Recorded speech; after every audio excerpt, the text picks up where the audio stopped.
எல்லாருக்கும் வணக்கம். நம்ம அழகே அழகு சீரியலில் நம்ம அழகுமதியை வேண்டா வெறுப்பா சுரேஷ் தன்னோட வண்டியில் உட்கார வச்சு அழகுமதியோட அப்பாவை பார்க்கறதுக்காக கூட்டிகிட்டு போகிறாரு. ஆனால் ஹாஸ்பிட்டலில் வச்சு நம்ம அழகுமதியோட ஃபோனை திருடி அதில் இருக்க எவிடன்ஸ்லாம் அழைக்கிறதுக்காக தங்கராஜ் ஒரு திட்டம் போடுறாரு. எல்லா எவிடன்ஸும் உள்ள வீடியோ தங்கராஜ் கிட்ட கிடைச்சிருச்சா? எல்லா எவிடன்ஸும் தங்கராஜ் கிட்ட கிடைச்சிட்டா அழகுமதி சுரேஷ் மேலே கொடுத்த கேஸ் எல்லாமே ஒன்றும் இல்லாமல் போயிடுமா? அழகுமதி இந்த சூழ்நிலையிலேருந்து தங்கராஜ் கிட்ட இருந்து எப்படி தப்பிக்க போகிறாங்க தெரிஞ்சுக்கிறதுக்கு இந்த வீடியோக்கு ஒரு லைக் போட்டுக்கோங்க. ஸோ பார்த்தீங்கன்னா நம்ம அழகுமதி ராகவன் எங்கள் ஆஃபீஸில் வேலை பார்க்குறவங்க கல்யாணத்துக்கு வராதவங்களாம் உன்னை பார்க்க வருவாங்க, நீ உங்கள் அப்பாவை பார்க்க போகக்கூடாதுன்னு சொல்லியும் இல்லை நான் எங்கள் அப்பாவை பார்த்தே ஆகணும் அப்படின்னு சொன்னதுனால அவங்க வர்றதுக்கு முன்னாடி ஹாஸ்பிட்டல் போயிட்டு வீட்டில் வந்து இருக்கணும் அப்படிங்கிற கண்டிஷனோட நம்ம அழகுமதிக்கு டைம் ஃபிக்ஸ் பண்ணி ராகவன் ஹாஸ்பிட்டலுக்கு அனுப்பி வைக்கிறாரு. இந்த ட்ரெஸ்ஸோடைய போக போகிற போய் சேலை மாற்றிட்டு கிளம்பா அப்படின்னு ராஜலட்சுமி சொல்ல அந்த அவசர டைமில் சேலையும் மாற்றிக்கிட்டு வேகமாக வராங்க நம்ம அழகுமதி. பார்த்திங்கன்னா ராகவன் சுரேஷ் நீ போய் அவளை கூட்டிகிட்டு போய் விட்டுட்டு உடனே சீக்கிரம் கூட்டிகிட்டு வா அப்படின்னு சுரேஷ்க்கும் ஆர்டர் போட நான் எதுக்கு போகணும், அவளையெல்லாம் என்னால் கூட்டிகிட்டு போக முடியாது அப்படின்னு சுரேஷ் மறுத்துறாரு. ஆனாலும் பார்த்தீங்கன்னா ஓ பொண்டாட்டியை நீ தானே கூட்டிகிட்டு போகணும், கூட்டிகிட்டு போயிட்டு சொன்ன டைமுக்குள்ளே கூட்டிகிட்டு வா அப்படின்னு ராகவன் சொன்னதுனால சுரேஷும் சரி நானே கூட்டிகிட்டு போய் தொலைகிறான் அப்படின்னு சொல்லி நம்ம அழகுமதியை ஹாஸ்பிட்டலுக்கு கூட்டிகிட்டு போகிறதுக்காக ஹெல்மெட் போட்டுக்கிட்டு வண்டியிலையும் ஏறி உக்காந்துறாரு. சேலையை கட்டிக்கிட்டு வேகமாக கிளம்பி வர நம்ம அழகுமதி இந்த வண்டியை பார்த்த உடனே இந்த வண்டியில் எப்படி போகிறது, நம்மளால் இந்த வண்டியில் உட்காரவும் முடியாது, சீட்டு வேறு ரொம்ப தூக்கலாக இருக்கே பின்னாடி அப்படின்னு யோசிச்சுக்கிட்டே வண்டியில் ஏற போகிறாங்க. அந்த நேரத்தில் மிரரை சரி பண்ணிக்கிட்டு இருக்க நம்ம சுரேஷ் டக்குன்னு ஒன் சைடாக சாய போக இப்போ கோவம் வந்துடுது சுரேஷுக்கு. சொல்லிட்டு ஏற மாட்டியா அப்படின்னு செம்ம கோவத்தை நம்ம அழகுமதி கிட்ட காட்ட இப்போ நம்ம மலர் வந்துடுறாங்க. இந்த வண்டி சேலையை கட்டிக்கிட்டு ஏறுறது ரொம்ப கஷ்டம் சுரேஷு, வண்டி சீட்டு பாரு எப்படி இருக்கு, அதில் எப்படி அவள் ஏறுவா, நீ இதுக்கெல்லாம் போய் முறைக்கலாமா அப்படின்னு நம்ம சுரேஷுக்கு மலர் எடுத்து சொன்ன உடனே கோவப்பட்ட மூஞ்சா கொஞ்சம் குறைச்சிக்கிட்டு ஏறு அப்படின்னு சுரேஷ் அழகுமதி கிட்ட சொல்ல அழகுமதியும் ரொம்ப கஷ்டப்பட்டு அந்த வண்டியில் ஏறி உட்காந்துடுறாங்க. ஆனால் பார்த்திங்கன்னா அந்த வண்டியில் பிடிக்கிறதுக்கு இடமே இல்லை, சுரேஷோட ஷோல்டரை தான் பிடிக்கணும். ஆனால் சுரேஷ் மேலே இருக்கிற கோவத்தில் நம்ம அழகுமதி சுரேஷை பிடிக்காமல் சீட்டையும் பின்னாடியும் அங்கேயும் இங்கேயும் மாற்றி பிடிக்கிறதுக்கு ஏதாவது இருக்கா அப்படின்னு தேடிக்கிட்டு இருக்கும்போதே சுரேஷ் சட்டுன்னு வண்டியையும் எடுத்துடுறாரு. ரொம்ப ஸ்பீடாக கூட்டிகிட்டு போய் விட்டுட்டு சீக்கிரமாக கூட்டிகிட்டு வந்து தொலையணும் அப்படின்னு கோவத்தோட வண்டியை ஓட்டிகிட்டு போகிறாரு சுரேஷ்.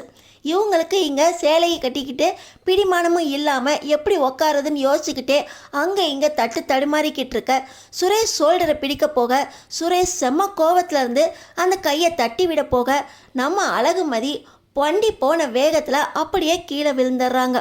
சுரேஷ் என்ன பண்ணுறதுனே தெரியல, நம்மளால தான் கீழே விழுந்துட்டாலோ அப்படின்னு வாய் மட்டும் கிளிய பேசுவா, சட்டம் அவ்வளோ பேசுவா, ஆனால் ஒரு வண்டியில் உட்காந்து வர தெரில, இப்படி வண்டியில் பிடிச்சிக்கிறதுக்கு தெரியாமல் கீழே விழுந்து தொலைஞ்சிட்டாலே, இதில் பயத்தில் மயக்கம் வேற, இவளுக்கெல்லாம் பயம் ஒரு கேடா அப்படின்னு சுரேஷ் பயங்கர கோபத்தில் கன்னத்தில் தட்டி தண்ணியை கொடுத்து பார்க்குறாரு. ஆனால் மயக்கத்தில் இருக்கிற நம்ம அழகுமதிக்கு நெத்தியிலேருந்து வேற ரத்தம் வருது. ஐயோ நெத்தியிலேருந்து வேறு ரத்தம் வருது, இவ பயத்தில் மயங்கி விழுந்தாளா, ரத்தம் கரைஞ்சி போய் மயக்கம் போட்டு விழுந்தாளான்னு தெரியலையா அப்படின்னு சொல்லி வேகமாக வண்டியில் உட்கார வச்சு ஒரு பக்கமாக பிடிச்சிக்கிட்டு ஹாஸ்பிட்டலுக்கும் வந்துடுறாங்க. வந்த வேகத்தில் நம்ம அழகுமதியை தூக்கிக்கிட்டு வேகமாக சுரேஷ் ஹாஸ்பிட்டலுக்குள்ளே ஓடி வராரு. நம்ம அழகுமதியோட அப்பா ஆப்ரேஷனுக்காக பணம் கட்டிட்டு அவரோட உடம்பு எப்படி இருக்குன்னு கேட்குறதுக்காக தங்கராஜ் அப்போ தான் ஆஸ்பத்திரிக்கு வந்திருக்காரு.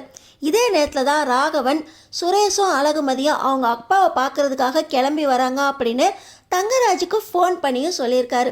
சரி மாமா அவங்க வந்ததுக்கப்புறம் அவங்க பார்த்துட்டு டயத்துக்கு கிளப்பி அனுப்பி வைக்கிறேன் அப்படின்னு தங்கராஜும் ஃபோனை பண்ணிவிட்டு இந்த பக்கம் திரும்பினா சுரேஷ் வேகமாக அழகுமதியை தூக்கிக்கிட்டு ஓடி வரதை பார்த்த உடனே இவன் என்ன பண்ணிட்டான், இருக்கிற கோவத்தையெல்லாம் அழகுமதியில் காட்டி அழகுமதியை வண்டியிலேருந்து தள்ளி விட்டுட்டானா, கொலை பண்ணுறதுக்கு முயற்சி பண்ணிட்டானா, கோவம் இருக்கலாம் ஆனால் கொலை பண்ணுற அளவுக்கு கோவம் இருக்கணும், நம்ம வேலையெல்லாம் ஆக வேண்டாமா அப்படின்னு தங்கராஜ் யோசிச்சுக்கிட்டே, சுரேஷ் உன் வேலையை உடனே காட்டணுமா? அவள்கிட்டருந்து கேஸை வாபஸ் வாங்கினதுக்கப்புறம் இந்த வேலையெல்லாம் காட்ட வேண்டியதானே, இப்பயே இதுக்கு அவளை கொலை பண்ணுறதுக்கு முயற்சி பண்ணா அப்படின்னு சொல்ல, ஐயோ மாமா நான் ஒன்றுமே பண்ணல, வண்டியில் கூட உட்கார தெரில, வண்டியில் ஏற தெரியாமல் ஆரம்பத்திலே தடுமாறினான். நான் அப்பயே யோசிச்சிருக்கணும், இவன் வண்டியில் எங்கே பிடிக்கிறதுன்னு தெரியாமல் வண்டி ஸ்பீடாக போனோன்னே என் மேலே கையை வச்சா. நான் தான் மாமா கையெல்லாம் வைக்காதா அப்படின்னு தட்டி விட அவள் கீழே விழுந்துட்டா மாமா. கீழே விழுந்தோடனே தலையிலேருந்து ரத்தம் வந்து மயக்கம் போட்டு விழுந்துட்டா. சரியான பயந்தாங்கொழி மாமா. நம்ம மேலே கேஸ் போடுறதுக்கு மட்டும் எங்கேருந்து தான் தைரியம் வந்துச்சோ தெரியல மாமா. இவளுக்கு முதல்ல ட்ரீட்மெண்ட் கொடுத்து அப்பா சொன்ன டைமுக்கு வீட்டுக்கு கூட்டிகிட்டு போகணும் மாமா. இதில் இன்னும் அவங்க அப்பனை வேற பார்க்க போகிறா. இந்த நேரத்தில் அவங்க அப்பா அம்மாவுக்கு இவளுக்கு அடிபட்டுருச்சுன்னு தெரிஞ்சால் நம்மளை பற்றி என்ன நினைப்பாங்க மாமா? ஏற்கனவே கட்டாயப்படுத்தி கல்யாணம் பண்ணி வச்சுருக்கோம். இதில் இவளுக்கு அடிபட்டு கிடந்துச்சுன்னா நம்ம தான் ஏதோ பண்ணிட்டோம் அப்படின்னு இந்த மதியோட அப்பாவும் அம்மாவும் நம்மளை பற்றி தப்பாக நினைப்பாங்க மாமா. அந்த மாதிரி எண்ணமே அவங்களுக்கு வர விடக்கூடாது. நம்ம நல்லா பார்த்துக்குறோம் அப்படின்னு அவங்களாவே கேஸை வாபஸ் வாங்க சொல்கிற மாதிரி நம்ம நடந்துக்கணுமாமா அப்படின்னு சுரேஷ் சொன்ன உடனே, ஆமாண்டா வேலை ரொம்ப முக்கியம், அவள்கிட்ட தான் எல்லா எவிடன்ஸும் இருக்குது. இல்லை இந்த நேரத்தில் அவள் ஃபோனை நம்மளே திருடி எடுத்துருவோமா அப்படின்னு தங்கராஜ் யோசிக்கிறாரு. மாமா அவள் ஃபோனை தவிர வேறு எதையாவது எவிடன்ஸ் வச்சுருந்தா? அப்படியெல்லாம் இருக்காது சுரேஷ், ஃபோனில் தான் வச்சுருப்பான்னு நினைக்கிறேன் அப்படின்னு சொல்லி ஃபோனை தேட ஆரம்பிக்கிறாங்க.